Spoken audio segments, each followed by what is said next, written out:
About 240 million people are eligible to vote in this year's US election, but only a relatively small number of them are likely to decide who becomes the next president. There are only a handful of swing states that could possibly be won by either Democrat Kamala Harris or Republican Donald Trump. The Democrats gained the presidency in 2020 with the support of the Grand Canyon state, which narrowly voted to back the party's candidate for the first time since the 1990s. This state borders Mexico for hundreds of miles and has become a focal point of the nation's immigration debate.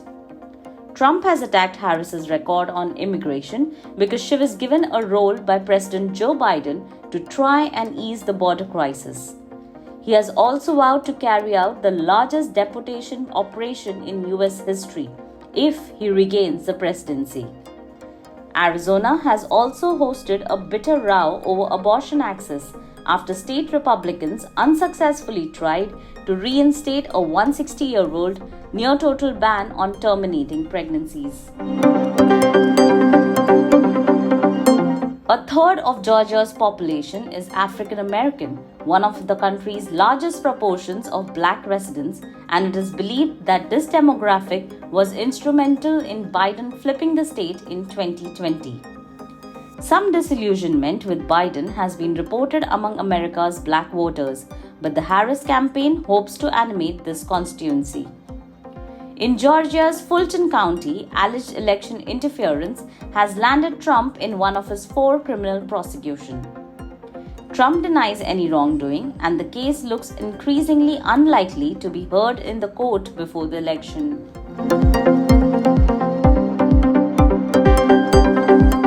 The Great Lakes state has picked the winning presidential candidate in the last 2 elections.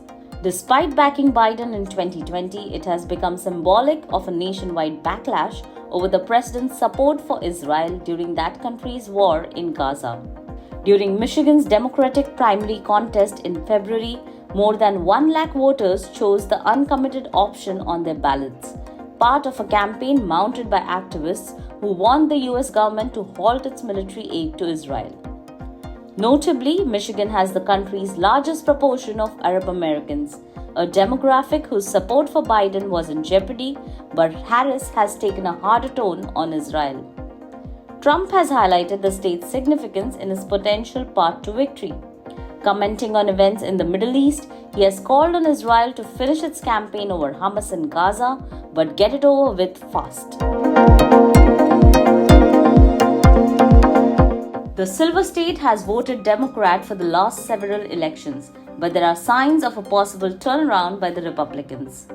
Recent averages published by poll tracking firm 538 indicate that polls once showed Trump enjoying a wide lead over Biden, but that advantage has shrunk since Harris became the top of the ticket. Both candidates are vying to win the state's sizable Latino population. At 5.1%, the state has the highest unemployment rate in the country, after California and the District of Columbia, according to the latest US government statistics. If Trump comes to power again, he has vowed a return to an agenda of lower taxes across the board and fewer regulations. Polls appear to have tightened in the Tar Heel state after Harris assumed her place at the top of the Democratic ticket. That has perhaps been reflected in Trump's choice to go there for his first outdoor rally since an attempt was made on his life in July.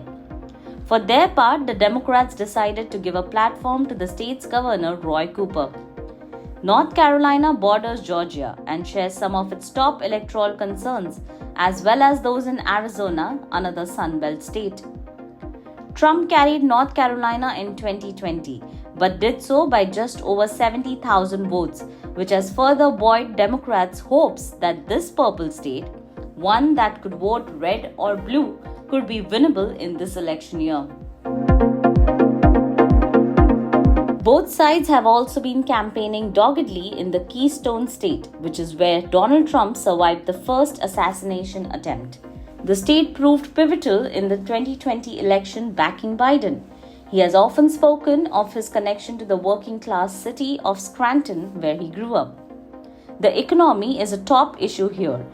Inflation spiked across the country under the Biden administration before gradually reducing. Pennsylvanians are far from unique among Americans for feeling cost of living pressures as a result of inflation. But the price of groceries has risen faster in their state than any other. High inflation could hurt Harris across the US as polling suggests it is giving voters an unfavorable view of the economy. Trump has sought to attack her by pinning her to the Biden economy. The Badger state also picked the winning presidential candidate in both 2016 and 2020 by a margin of little more than 20,000 votes each time. Pundits have suggested it is in marginal states like this one where an impact could be made by a third-party candidate who are campaigning against the policies of the big two candidates. Democrats have been fighting to have Green Party candidate Jill Stein removed from the ballot here, saying the party did not comply with the state election laws. Trump has described that state as really important. If we win Wisconsin, we win the whole thing.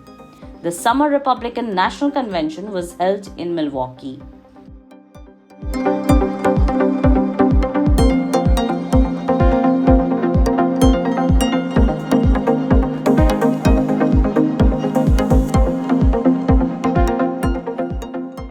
Times of India videos, your daily dose of India and the world.